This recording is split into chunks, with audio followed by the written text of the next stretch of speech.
Hello and welcome to Tank and AFV News. Today, instead of just staring at my face, y'all get to look at some footage. This is some footage I shot last September in Nokesville, Virginia. Nokesville, it's about 45 minutes outside of Washington, D.C.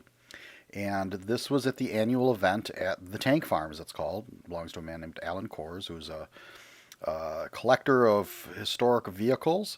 And this is put on in conjunction with the Americans in Wartime Museum. So every September, I think almost every year, they pull all the vehicles out, invite other people to bring their stuff. So people bring up their own vehicles and equipment and put it all on display. And then they also have a track where they run stuff around the track. So you actually get to see tanks running. So what we're looking at right now is sort of at the entrance. They have this camp. We'll see it later in the footage of stuff running. They have an M2 Scout or an M3 Scout car and a cavalry unit. And this is based. They were reenacting a unit from 1940 in the Philippines. So here we're just going to go the beginning of the video. This is sort of the stuff that's not moving, just that's set up. This is an M4A3, of course, early war model. You can see it's a small hatch variant.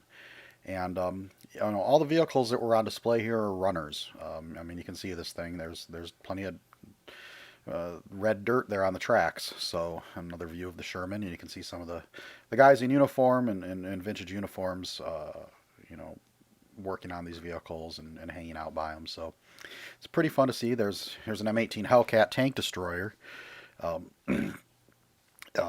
This was not one they were running. It would have been fun to see that thing run since it's the fastest tracked vehicle of World War II, pretty much. Here we have an M41 Walker Bulldog light tank. A very good representation of U.S. World War II armor and sort of early post-war U.S. World War II armor at this event. Obviously, the Walker Bulldog here entered service in the early 50s. Here's I believe they had two of these: the M42 Duster, the anti-tank or anti-aircraft vehicle with the twin 40mm Bofors cannons. All right, now we've got sort of a panning shot past the British section, so you can see there's a 105mm Abbott self-propelled gun. Then we got a couple, three APCs. There's a Scorpion reconnaissance vehicle in the background there. So once we get past the FV432s, we come to a Centurion Mark 10, I believe this is. Now, they didn't run this one, which is too bad. I would have loved to have seen it running around the track. This one, I can't remember exactly. I have a feeling when I was talking to the people there, they said it had come from, not directly from Great Britain, either Sweden or Switzerland, maybe. I mean, they have tanks from both of those countries, so I just can't remember which one they said. But anyways, fun to see this little British section of vehicles here. Here we have an M3 half-track. Of course, U.S. half-tracks are not uncommon at these sorts of events. There's quite a few of them out there, and a lot of people did really nice jobs restoring them. I've seen some really attractive examples out there. So it's always good to see those. Up next here we have the M10 tank destroyer. This was sort of fun because they sort of had a special display with a ladder on the side there, so you go up and look down into the top of the vehicle. Of course, being a tank destroyer, it's got the open top, so you can see all the inner workings as you look down in there. Now, just to engage in a little name dropping, I did get to run into and meet Harry Yeedy, author of The Tank Killers, which is a book on the U.S. tank destroyer branch during World War II. So it's fun to see, they had a good representation of tank destroyers here, because it's not just the M10 here, but like we saw earlier, the M36, as well as the M18 Hellcat. So it's good to see tank destroyers well represented. And then inside one of the garages here, it looks like a Renault FT17. This is actually the U.S. 6-ton tank, the M1917, which is basically the American license-built copy. This one, I believe it's in running condition. They didn't run it, or it's in pretty close to running condition. And it's fun to see this thing up close. It's tiny. I mean, you look at it, and you look at that. I mean, we're looking now at the driver's compartment. I mean, the fact that men would get in there and close that rather unsubstantial armor around them and then drive, against enemy machine guns. It's not something I'd want to do, that's for sure. And it's, such a simple machine. You can see the suspension there. There's really not much to it. It's it's just what it is. It's a little tiny two-man tank. But certainly one of the most influential designs in history. I mean, sort of the first tank with a turret kind of established the layout. Here is another half track. This is in one of their garage work areas, so you can see some of the equipment there. So they had I think this is sort of like the main one. Then they had another one next to it where they had stashed away. It looked like actually a Churchill Crocodile and a Israeli M50, the Sherman with the 76 millimeter gun that were waiting to be restored. So there are a few vehicles not in restored condition yet, but that they're working on.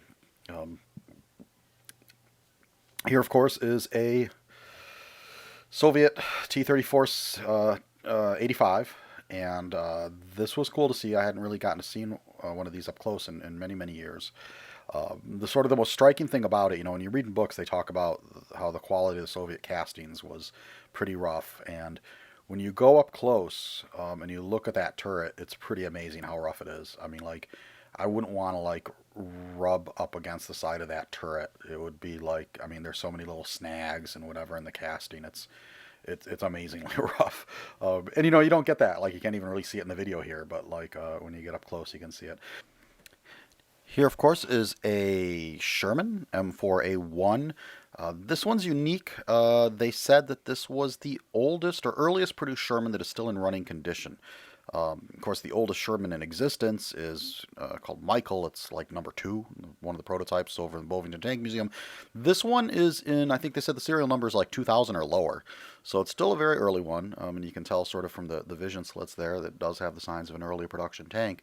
And you'll get to see this one later in the video because they used it during one of the reenactments with the Marine Squad. So you see this thing drive out there and they even fire a few blanks.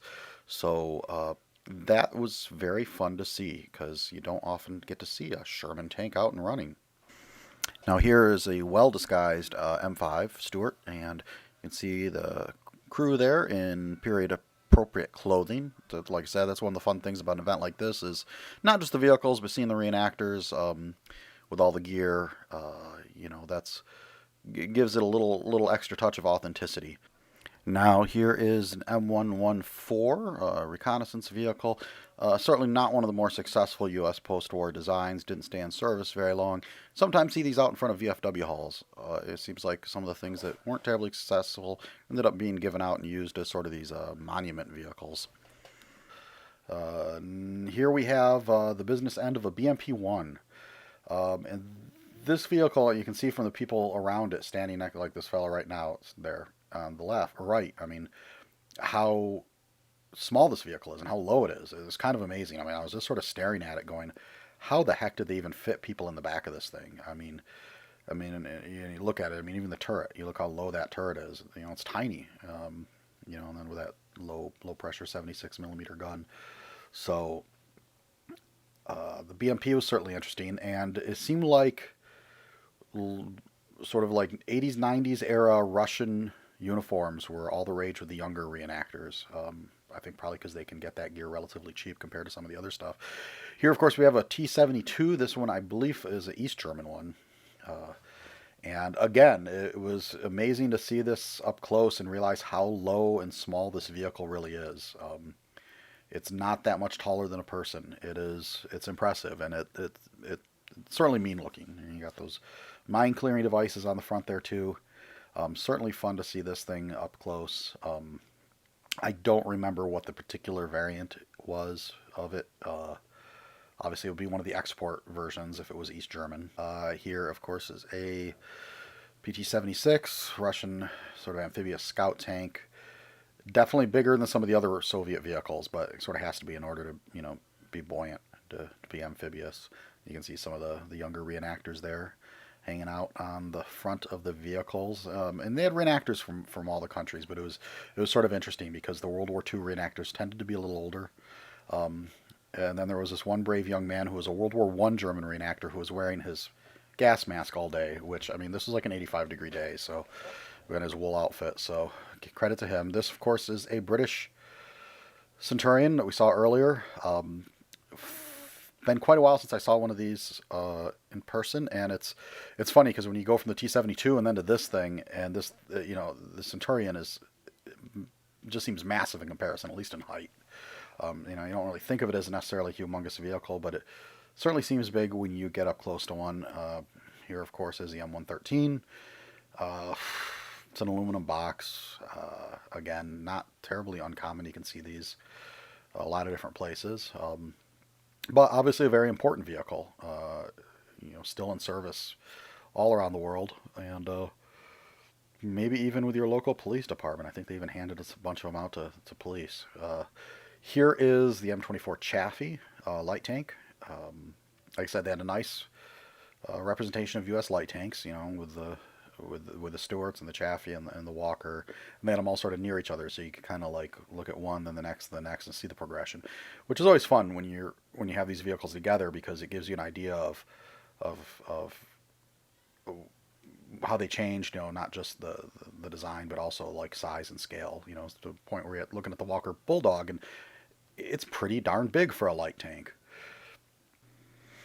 And here is the Jackson M36 tank destroyer. The name Jackson, I think there's still some debate whether or not that was an official nickname or not. I'll have to go double check. I'm not sure what the status on that one is, but definitely a very interesting and important vehicle, at least at the tail end of World War II, providing U.S. troops with the firepower of the 90mm gun.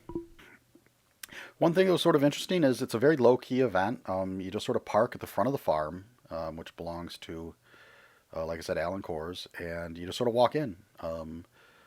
And they, it wasn't even until the end of the first day that I realized that they had sort of a tent on the side where they were taking sort of suggested donations, but there certainly was nobody, collecting money. So, it's very low-key, very fun.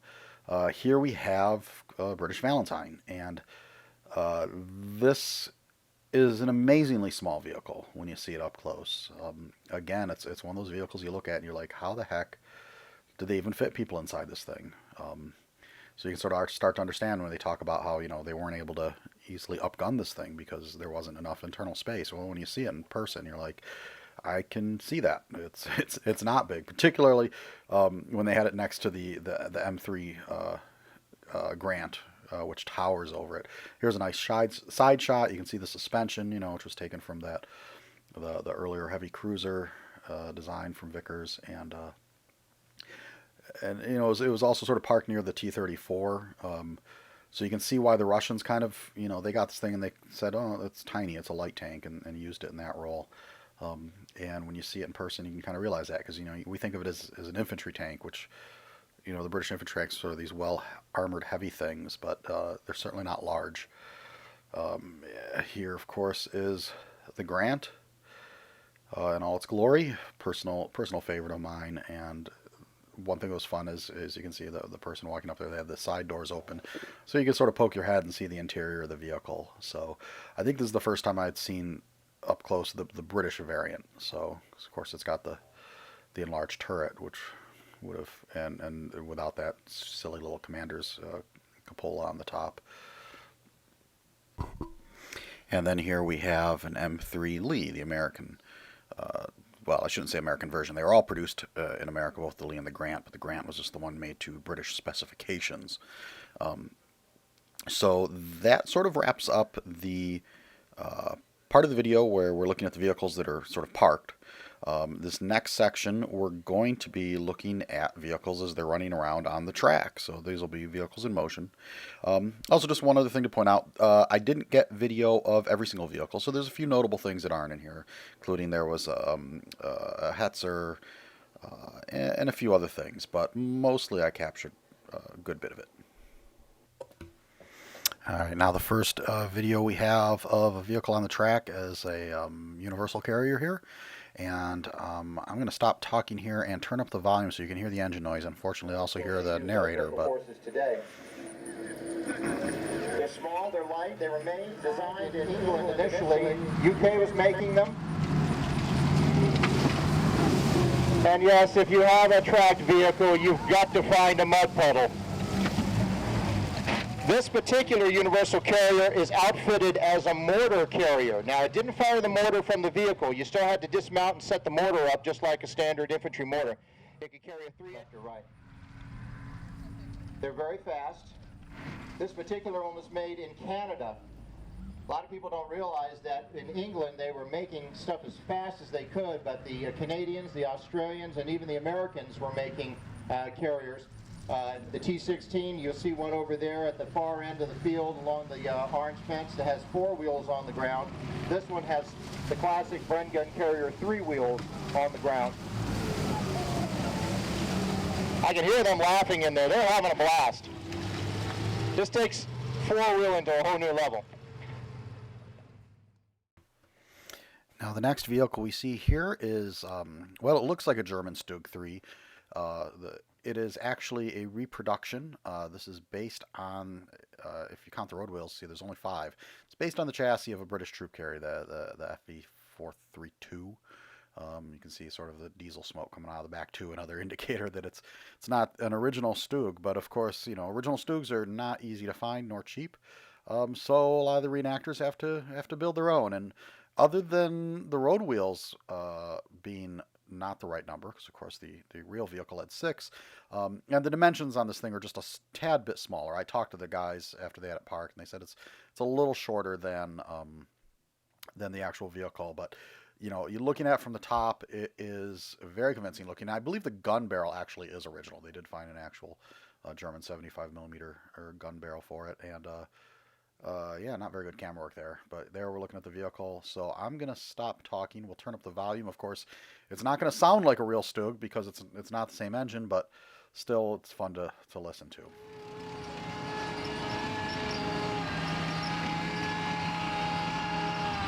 This particular vehicle has a small German helmet painted on the back. That is the symbol to indicate that it's part of the Gross Deutschland Panzer Division. One of the elite Panzer divisions in the German Wehrmacht. They fought significant battles, did a lot of fighting in Russia. And this one's marked up to be one of those vehicles that might have fought in Russia or later in the field. They had so much gear that they had to carry. There wasn't a problem as far as a turret because this vehicle didn't have a turret. You had to aim the entire vehicle and then just slightly adjust the fire. But since there aren't many Stugs in the world running, and I've actually had a chance to videotape a couple of them that are original Stugs, and they're $1 million restorations. One I saw in England was actually pulled. All right, now next is a vehicle I had no idea that they were going to have this weekend. I did not know there were even any of these in the United States, but Mr. Kors owns 2 Swedish S Tanks. They had one of them running, so this is pretty cool. I'm going to turn up the volume here so we can hear what this thing sounds like. Tanks can do that.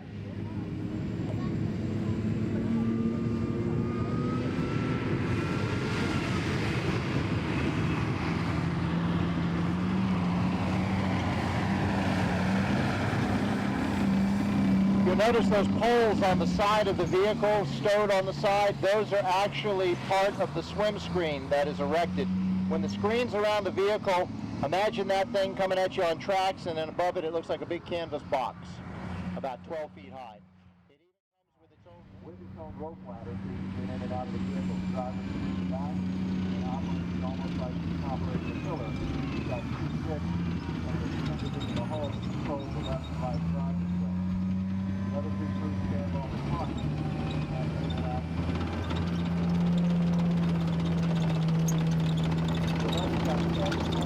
Up in the front, that is to block RPGs. If RPGs hit against that, they detonate and don't go into the hull. You're going to see it rock up and down as it goes.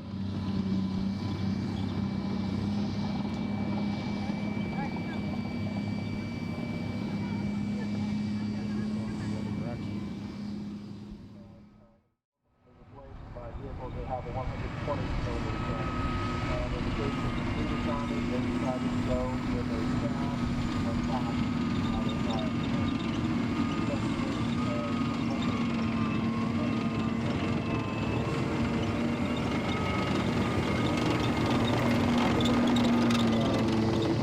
of what they are is plastic diesel oil cans. They serve as extra armor.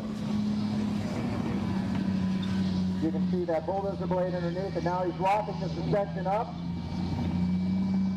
And he's locking the suspension down in the front. So that's how he'd aim the gun up and down. And you can see those quick turns that he does. That allows him to pull the gun left or right on anybody. And there he's doing a quick turn. In the sun, I can barely see the views.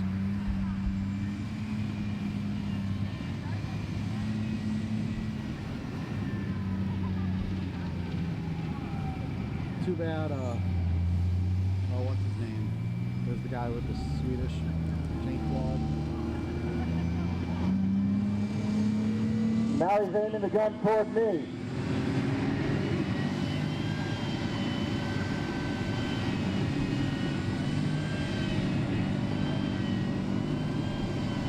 He's got me.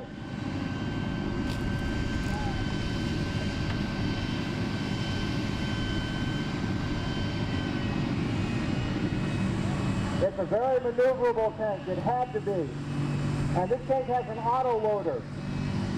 So while it has a crew of 3, a commander, a technician, not really a loader, a technician because it's got an auto loader, and a driver, in the event that it has to, it can operate with one guy. The driver can fire the gun from his position, and the driver aims the gun. So he essentially becomes the gunner. So it can work with one guy. And again, that diesel fuel there in those cans, that actually serves as extra armor because it has a low flash point. So if something like an RPG hits the gas can, it explodes. Doesn't pierce the armor on the side. Pretty cool. So congratulations, ladies and gentlemen, you're now as dirty as I am. And here we have the British, the Scorpion, the reconnaissance vehicle.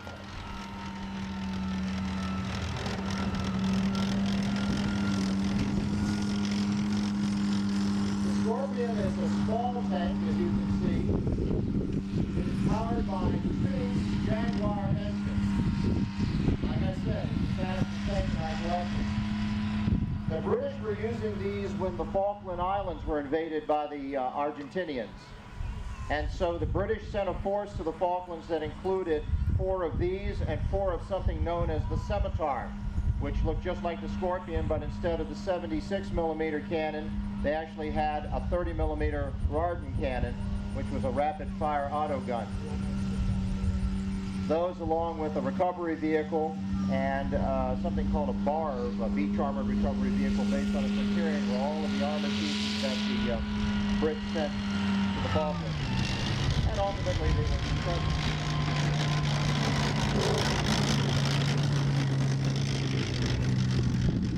You'll notice a pattern here because I mentioned that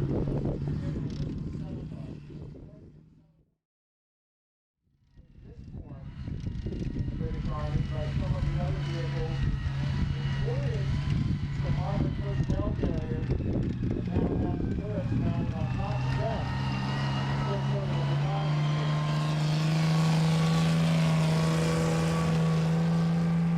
I mentioned this is what I tend to think of as a light tank, and most people refer to it as a light tank, and in some books you open up.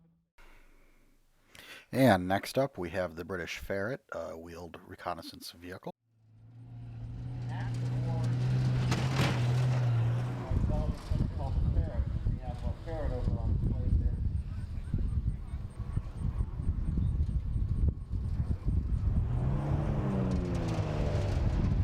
One time at the Battle of Valentine, when I got to follow on foot 3 of these moving through the woods, they snuck up on a whole German unit and Germans never knew they were there.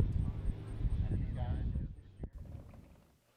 And here, of course, is an M5 Stuart making its rounds around the track here.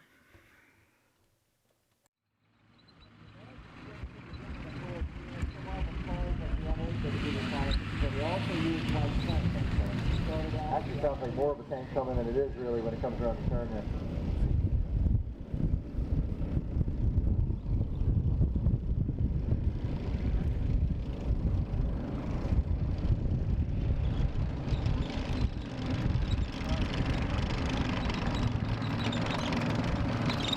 Even with the added room that you got in the M5,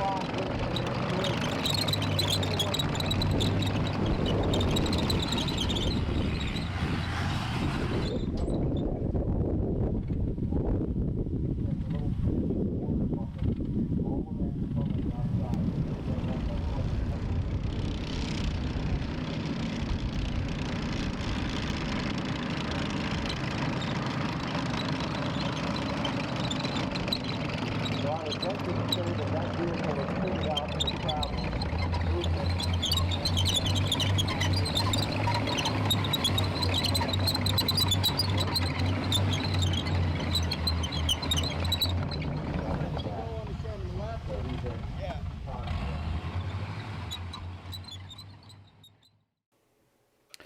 And next up is a British FV432 armored personnel carrier. All these names.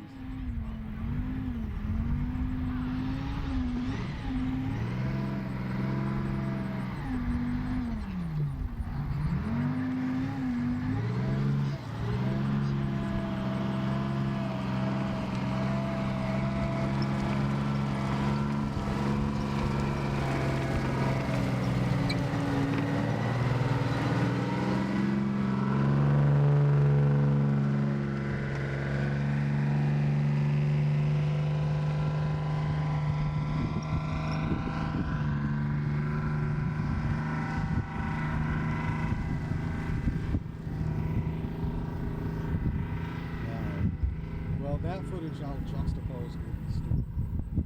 So you can say,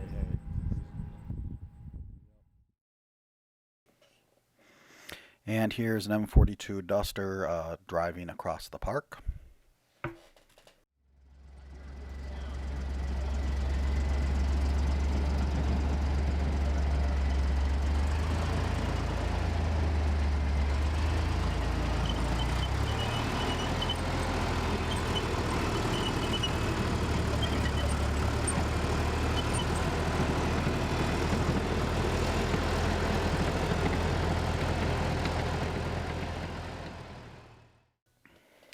And up next is the Soviet T-55.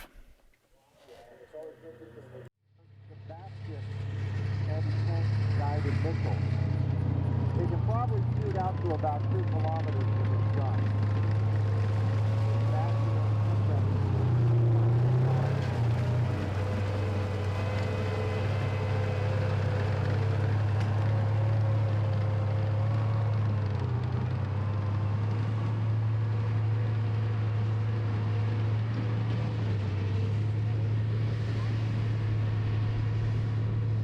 The Russians are very cognizant of the fact that it does have a fairly high... And actually what that means just means the willing to something else. But again, this does have very heavy armor plate on the front glasses and also around the turret. On the back...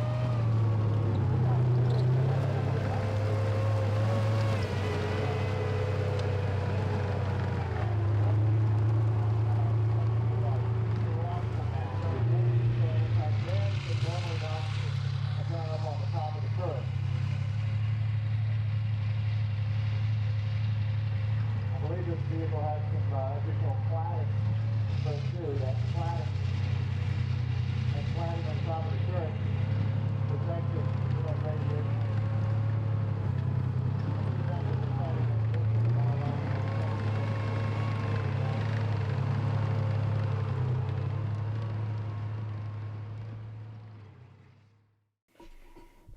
And next is an M3 half-track, followed by an M16, which is the half-track with the quad 50 caliber anti-aircraft machine gun mounting on the back.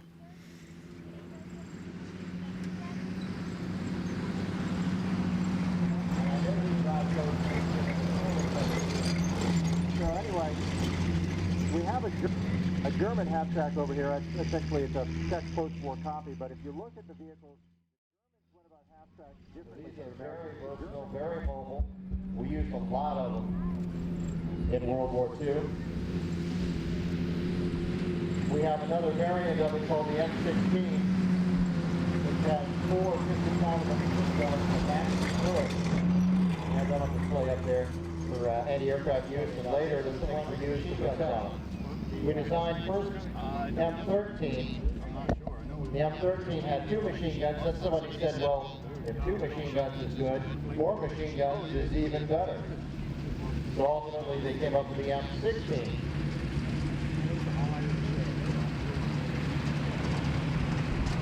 If you've ever seen a 50-caliber machine gun, you know what kind of damage it can do.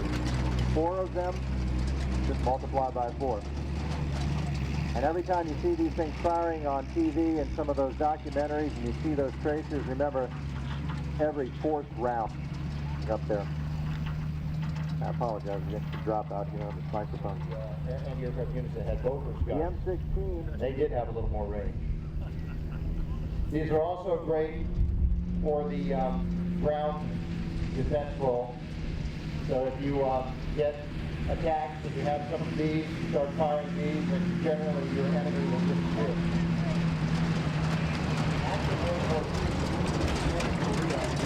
in Vietnam, we used the same kind of maximum gun mount on deuce and a half trucks. We didn't really use the half track, so we mounted it on trucks and used it for convoys. The paint scheme that's on this is the black. Now this next tank is one I was really quite surprised because I had no idea again that some of these are in the United States, but this is a Swiss Panzer 68. Probably the fact that it is narrow to accommodate the Swiss railroad, probably why they ended up having to eventually get rid of it. They have now gone to the levers like so many other European countries. They use German levers that are marked up in Swiss colors and 120 millimeter gun and German composites.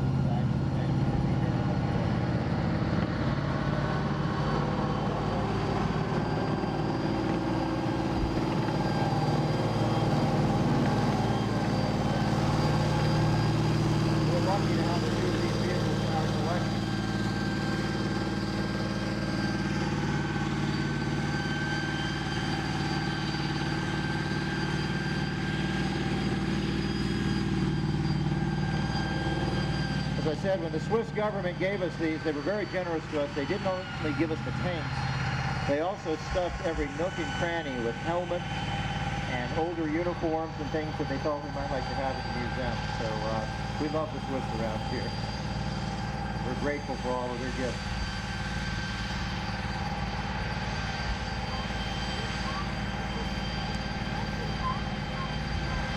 If you've seen a movie called Pianist, you actually have seen one of these before. You didn't maybe realize it. It was mocked up to be a Panzer III, and in the scene where he's sort of having to duck and cower when the tank fires up into the upper floors of the building, that's actually a Swiss PT-61 under that mock-up Panzer III.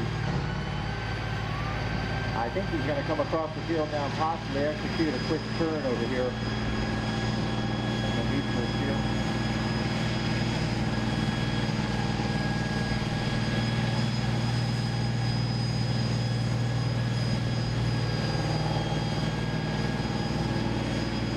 Babying this, he can actually run this thing much faster. This thing can probably go about 40 miles an hour on solid ground.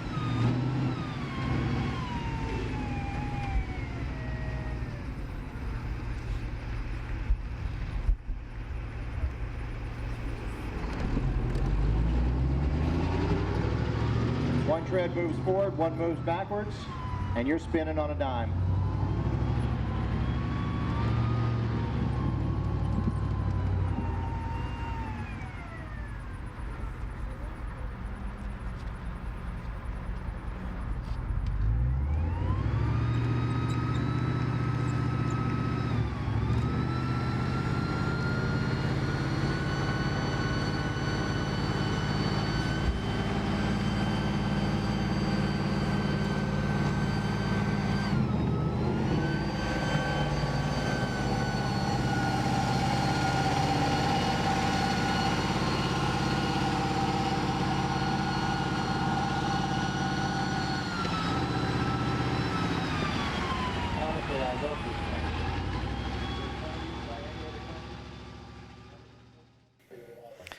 And here we have footage of that M4A1, that early one, being started.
Now coming up next, that same Sherman tank will be involved in a reenactment with the Marine reenactors who are in the Amtrak as they will be assaulting a pillbox.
I got footage yesterday, but then I was trying to keep over a crowd.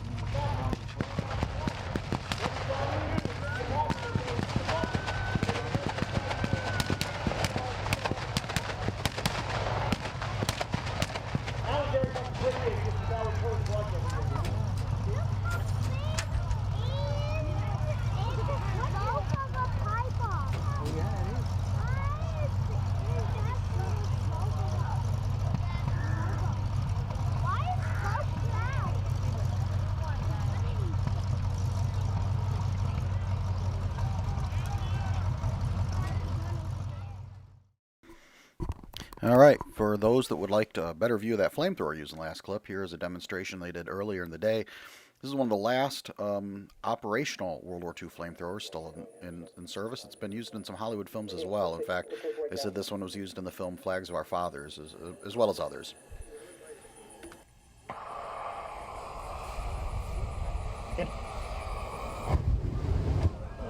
Again, hit it. Again, hit it. Again, hit it. Back here. Let it rest. All right, hit it.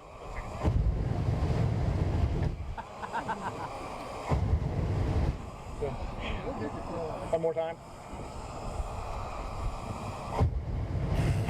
Okay, you're done. Feel the heat? All right, well, that concludes my video footage from the 2017 September event at the tank farm. And closing out here, this is footage of the cavalry reenactors. These guys are reenacting 1940 cavalry unit that was stationed in the Philippines. There's also an M3 Scout car. I don't think that's in frame right now, or maybe it's running there in the background. Anyhow, thank you for watching. Just want to say, if you're in the Virginia or DC area in the fall and you'd like to see some of these vehicles, I would highly recommend driving out to Nokesville. If they do indeed end up doing the event this year, it's a beautiful area. It's a lot of fun. You can go, you can support the work these people are doing, preserving these historic vehicles and honoring the veterans that served in them. Anyway, thank you for watching. If you enjoyed the video, please subscribe. Please give us any feedback you want, questions, comments. We'll be glad to get them. And thank you, and we will catch you on the next one.